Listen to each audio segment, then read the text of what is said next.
Something quiet has been happening in the emotional architecture of modern masculinity. You can see it in the way certain men carry themselves. Not with bravado or performance, but with a kind of contained stillness that makes people lean in without knowing why. There's a gravitational quality to their presence, something that doesn't announce itself but can't be ignored. And then there are the others, the men who spill everything, those who explain too much, justify too quickly, who reach for emotional connection like drowning men reaching for driftwood. You can watch it happen in real time. A man meets a woman he's attracted to, and within weeks, sometimes days, he's opened every door in his interior world. He's shared his fears, his failures, his childhood wounds, his insecurities about money, about his body, about his future. He believes this is intimacy. He's been told that vulnerability is strength, that emotional availability is what mature relationships require, and then he watches, confused and wounded, as her attraction evaporates like water on hot stone. He didn't do anything wrong, technically. He followed the script he was given, but something in her gaze has shifted. Where there was hunger, there's now something closer to pity. Where there was tension, there's now a kind of comfortable indifference. She still responds to his messages, but more slowly. She still sees him, but the electricity has gone, and he cannot understand what happened because he did exactly what he thought he was supposed to do. Friedrich Nietzsche watched men destroy themselves this way over a century ago, long before dating apps and therapy culture gave it a vocabulary. He saw how men confused emotional expression with emotional depth, how they mistook the performance of sensitivity for actual strength, and he understood something that gets lost in translation when his work is reduced to motivational quotes, that power and danger in a man don't come from what he shows, but from what he contains. That restraint isn't repression, it's compression. It's the difference between a lake and a dam. Both hold water, but only one generates electricity. You are standing at a threshold most men don't even see. On one side is the comfortable prison of constant emotional availability, where you mistake exposure for connection and wonder why respect keeps slipping through your fingers.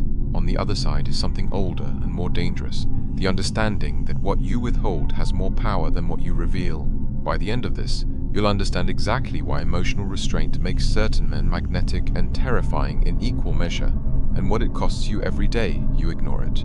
Nietzsche was writing in the late 19th century, watching the careful demolition of traditional masculine structures across Europe. The old warrior codes were being dismantled, replaced by what he called the morality of the herd, a flattening of human excellence into comfortable mediocrity. He saw men being domesticated, their dangerous edges filed down, their instincts pathologized, and he understood that this wasn't progress. It was a kind of spiritual castration dressed up as enlightenment. He wasn't advocating for brutality or emotional numbness.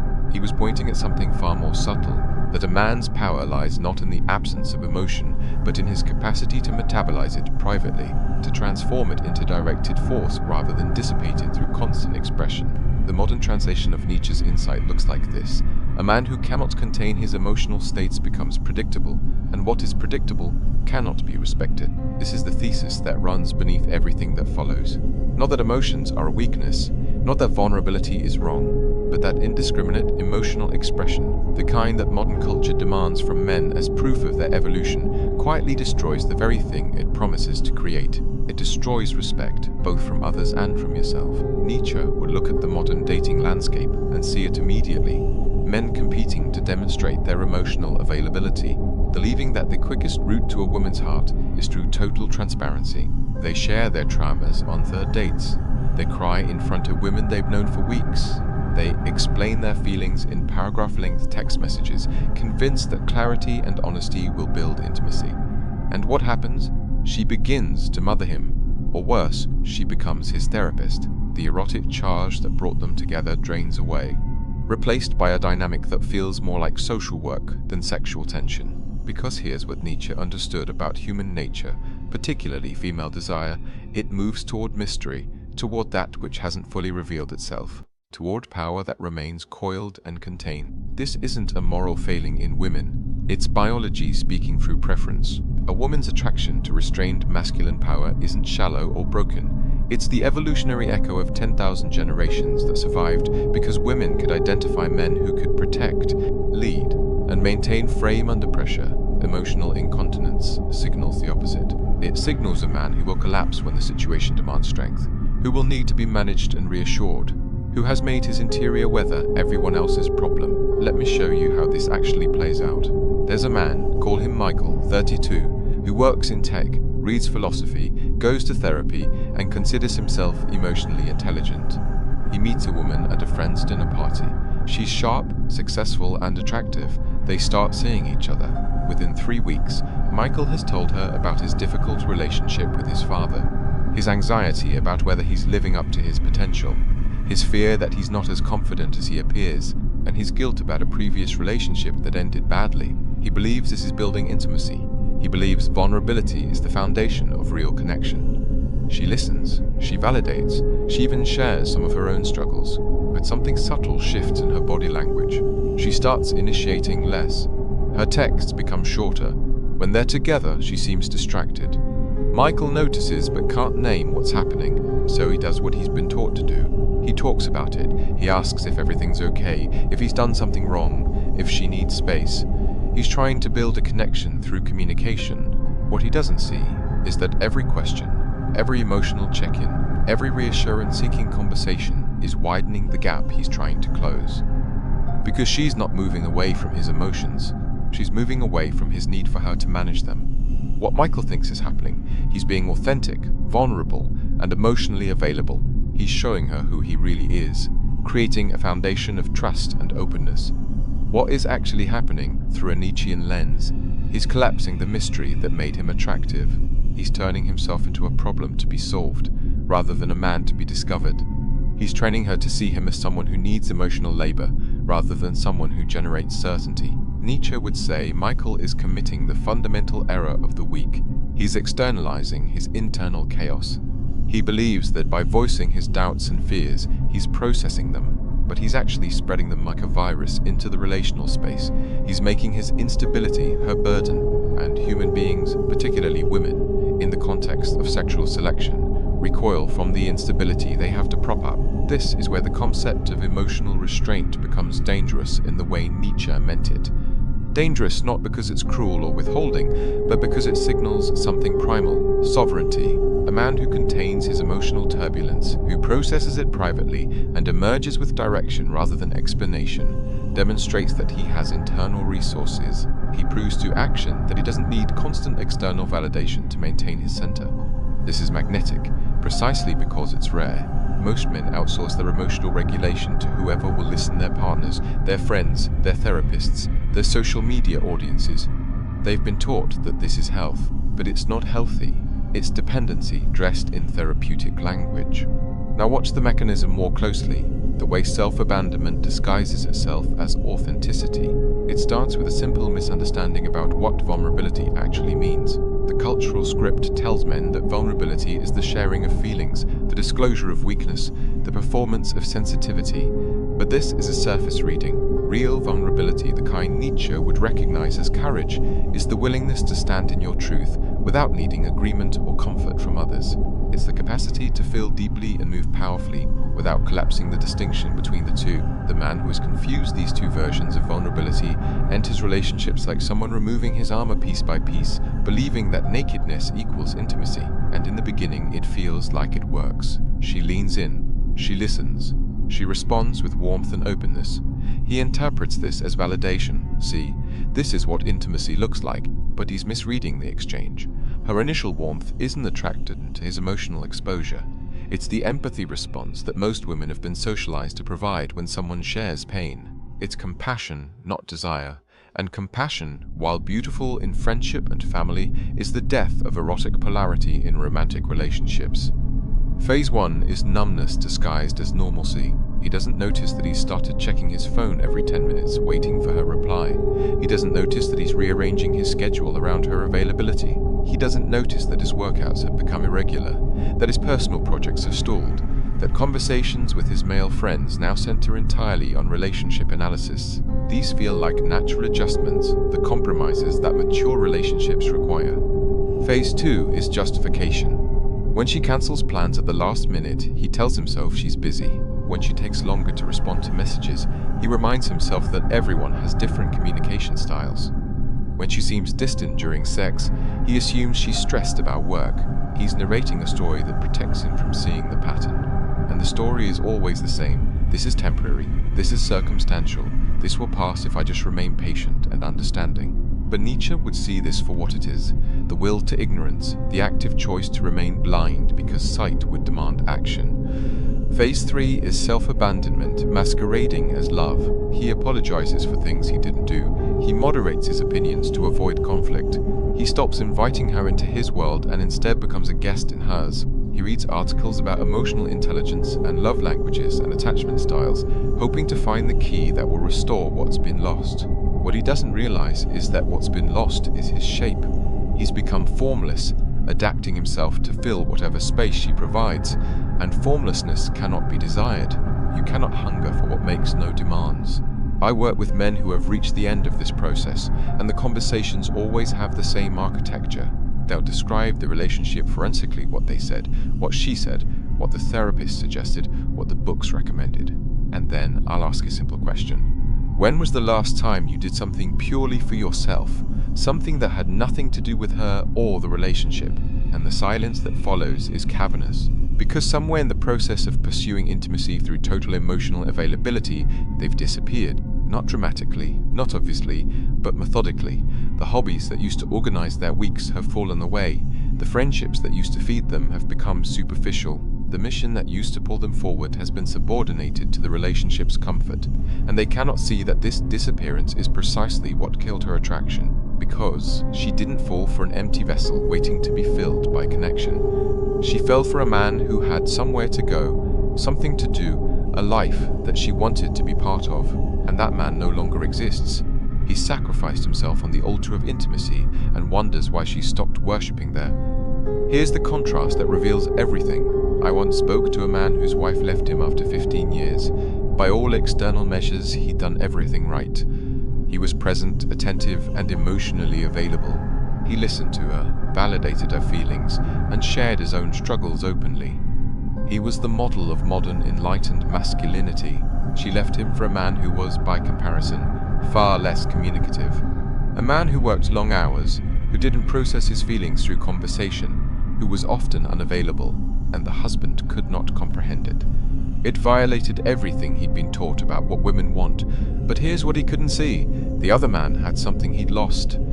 Density, solidity, a life that existed independent of her validation. The other man wasn't emotionally unavailable. He simply wasn't outsourcing his emotional regulation. He felt things deeply, but he metabolized them privately and emerged with decisions rather than discussions. He didn't need her to make him feel whole, which paradoxically made her want to be chosen by him. This is the brutal mathematics of attraction that Nietzsche understood. What you need from someone has less power than what you can offer from wholeness. The moment you need a woman to complete you, to validate you, to help you process yourself, you've inverted the polarity that made desire possible. Now we zoom the lens outward and look at the system that creates these dynamics. We live in a culture that has pathologized masculine restraint and celebrated emotional expression as the highest form of health. Therapy culture, while valuable in many contexts, has leaked into the broader cultural consciousness with a flattened message.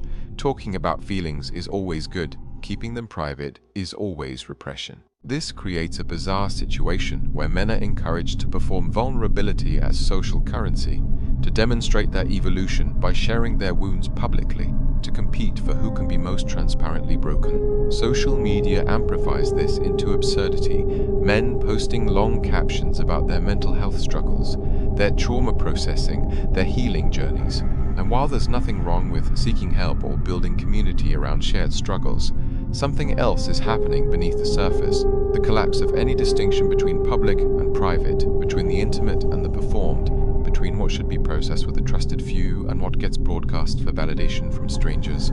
Dating apps have accelerated this dynamic by turning connection into a marketplace where emotional availability must be signaled early to differentiate yourself from the competition.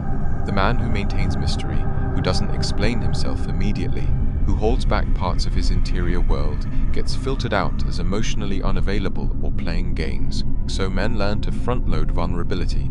to share deeply before trust has been earned, to treat intimacy like a product feature that must be demonstrated in the preview. Nietzsche would look at this system and see the slave morality he warned about, the weak making a virtue of their weakness, creating a moral framework where restraint and self-containment are reframed as toxicity. Because if you can convince powerful men that their containment is problematic, that their instinct to process privately is pathology, you've neutralized their advantage. You've turned their strength into something they must apologize for. And the men who internalize this message become apologetic for the very qualities that would make them formidable. They learn to see their own masculine instincts as problems to be solved rather than forces to be directed. The consequences of this play out across multiple domains. In relationships, you see the epidemic of good men who cannot understand why their emotional generosity isn't reciprocated with desire.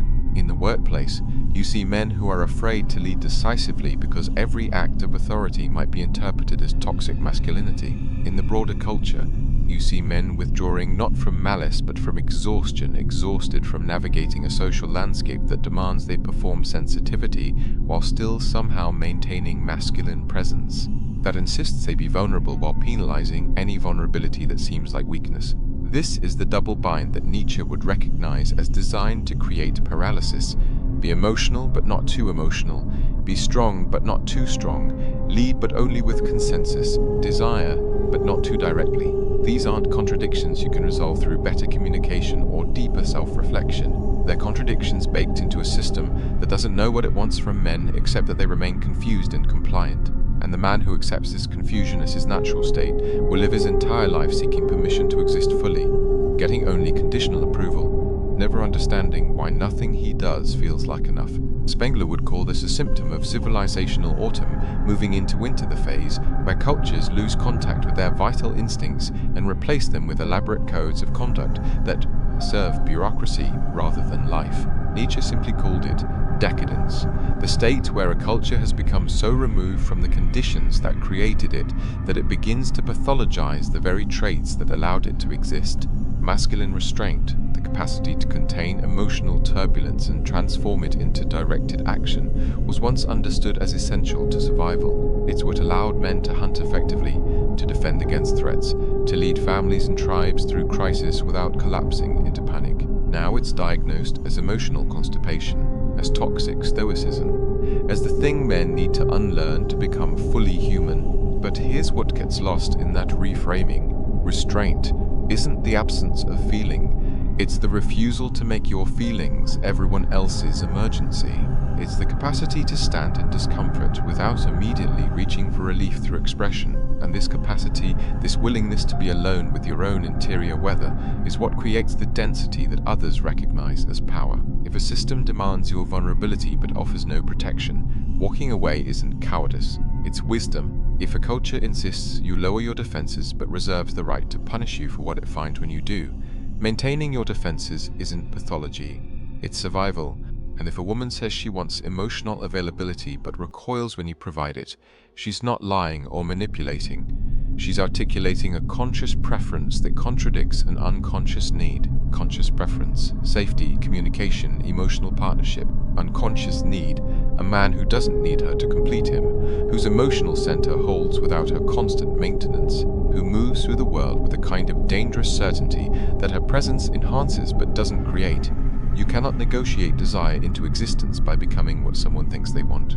Desire moves toward what it recognizes as powerful, and power in this context means contained force, potential energy, the promise of depths that haven't been fully revealed.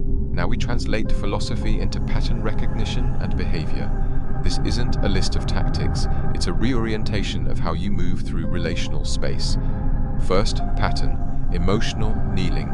This is what happens when you feel something intensely and immediately reach outward for validation or relief. You're anxious about the relationship, so you text her asking if everything's okay. You're frustrated about work, so you spend the evening processing it aloud. You're excited about an idea, so you explain it in exhaustive detail before it's even taken shape. The common thread is that you're using other people as scaffolding for your internal state. Most men do this reflexively because they've been trained that processing externally is healthy, that sharing the journey is intimacy. But what a man who understands restraint does differently is this. He sits with the discomfort. He feels the anxiety, the frustration, the the excitement, fully, privately, until it metabolizes into something clear. Then he emerges with a decision, a direction, a crystallized thought, not the raw chaos of the process. This doesn't mean he never shares. It means he shares selectively, with intention, after he's done his own interior work. The result is that when he does speak, people listen differently. His words carry weight because they're not coming from a place of need. Second pattern, mission abandonment. This happens so gradually that most men don't notice it until the relationship is already cold.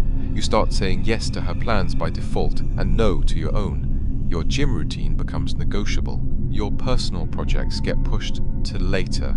Your friendships become transactional check-ins rather than real connections. You tell yourself this is maturity, this is what partnership requires, but what's actually happening is that you're collapsing your life into her orbit, hoping that proximity will create intimacy. It doesn't. It creates enmeshment and boredom. The man who maintains sovereignty does something completely different. He treats his mission, whatever, organizes his life's direction as non-negotiable. Not because he doesn't value her, but because he understands that his value to her depends on his being a man with somewhere to go. When you invite her into your world rather than abandoning your world to enter hers, everything shifts. She stops being the point of your life and becomes a companion in it. And that shift, subtle as it sounds, is the difference between her feeling responsible for your happiness and her feeling privileged to share your journey. Third pattern, conflict avoidance disguised as emotional maturity. You notice something that bothers you, the way she speaks to you in front of friends, the pattern of cancelling plans, the sense that you're always adjusting and she's always comfortable. But you don't say anything because you don't want to create drama or be controlling. You tell yourself you're being understanding, that relationships require compromise, that this isn't worth fighting about. But Nietzsche would see this immediately. You're not avoiding conflict, you're avoiding your own boundaries. And every time you do this, you teach her that your boundaries don't exist, which means you can be safely ignored. The restrained man handles this completely differently. He doesn't avoid conflict. He isn't activated by it. When something crosses a boundary, he states it simply, without heat, without negotiation. Not as an attack, but as information. This doesn't work for me. This isn't something I'll participate in. And then he's willing to let her response determine what happens next. If she adjusts, good. If she doesn't, also good, he's learned what he needs to know. This willingness to accept loss instead of negotiating yourself into smaller and smaller spaces is what makes restraint dangerous. You become someone who cannot be managed through guilt or pressure, which means you become someone who must be taken seriously. Fourth pattern, over-explaining as a hedge against rejection. Watch how you communicate when something's at stake. Do you state what you want directly, or do you build elaborate justifications around it? Do you make a decision and move, or do you explain your reasoning preemptively to defend against criticism? Most men do the latter because they're trying to control how they're perceived, trying to prevent misunderstanding or judgment. But over-explanation signals insecurity.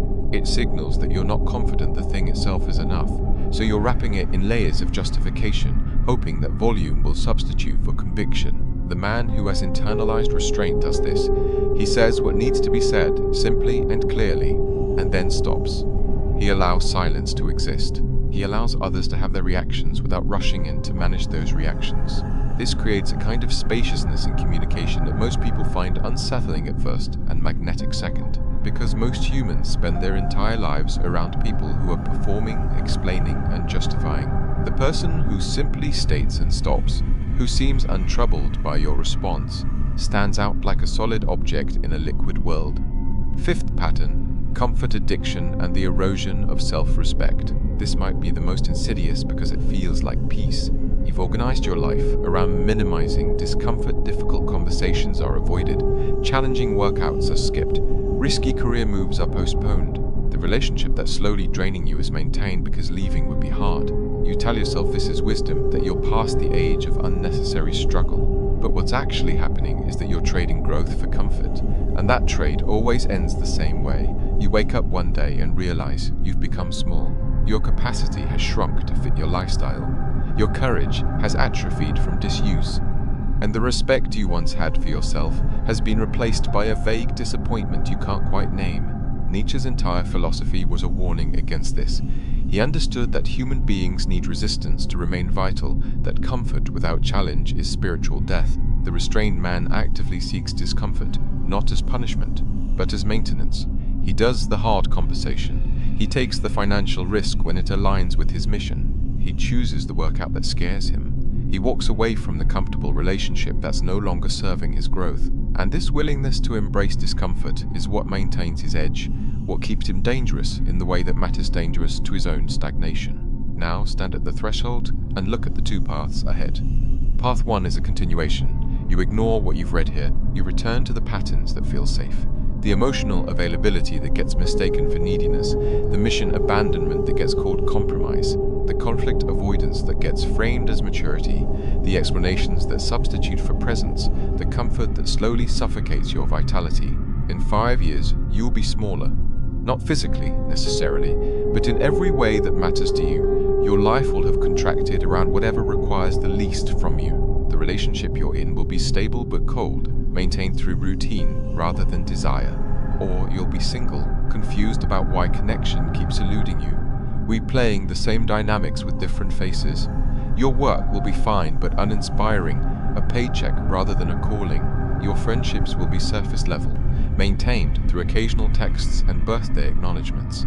And beneath all of it will run a current of quiet resentment at women for not appreciating your emotional availability, at the culture for feeding you lies about what masculinity should look like, at yourself for reasons you can't quite articulate but feel in your chest when you're alone at night. This is the path of managed decline, where nothing catastrophic happens but nothing vital remains.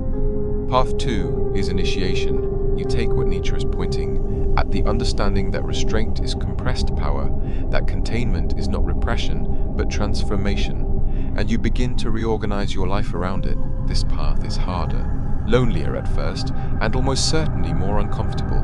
You'll have conversations that create distance with people who prefer you, pliable.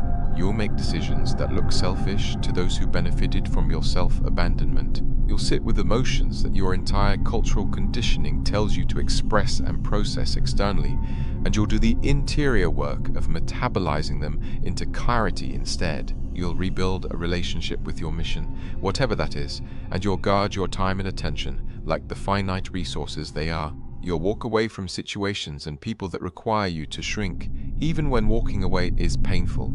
In 5 years, you'll be unrecognizable, not to others necessarily, but to yourself.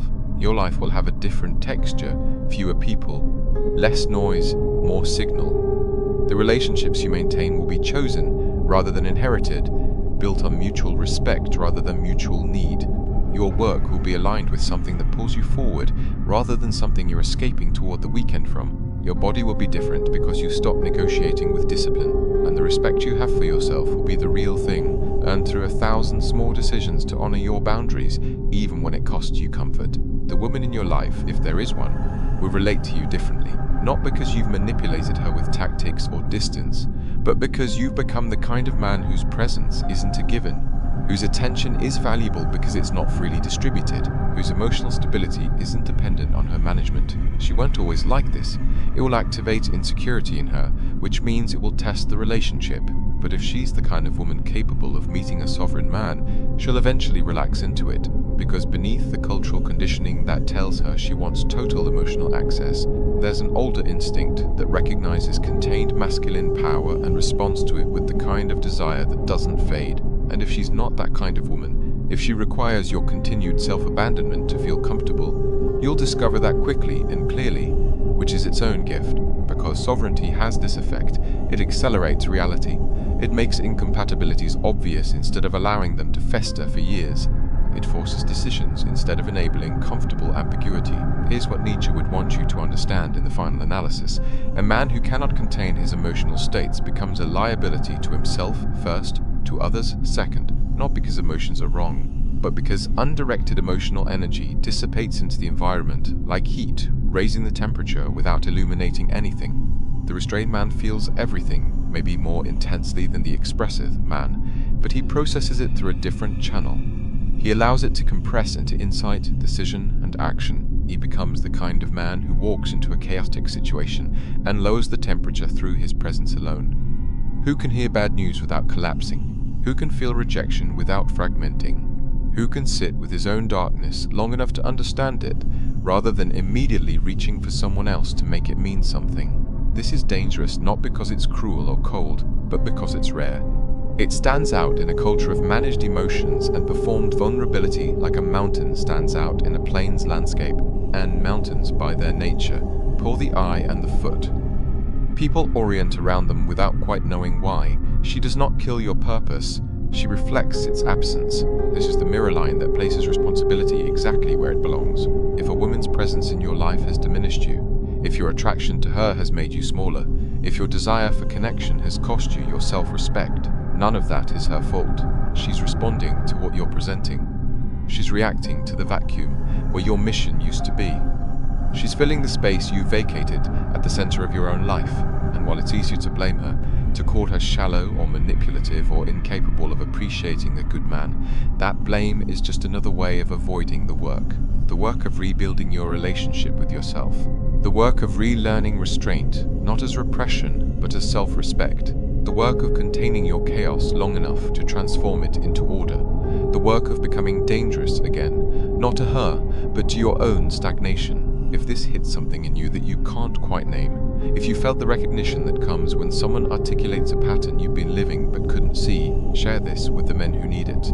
Subscribe to keep this work alive and funded, because this kind of clarity doesn't come from algorithms or institutional approval. It comes from the willingness to say true things in a culture that often prefers comfortable lies. And remember this final line, because it contains the entire architecture of what we built here. What you refuse to collapse around is what others will orient their lives around.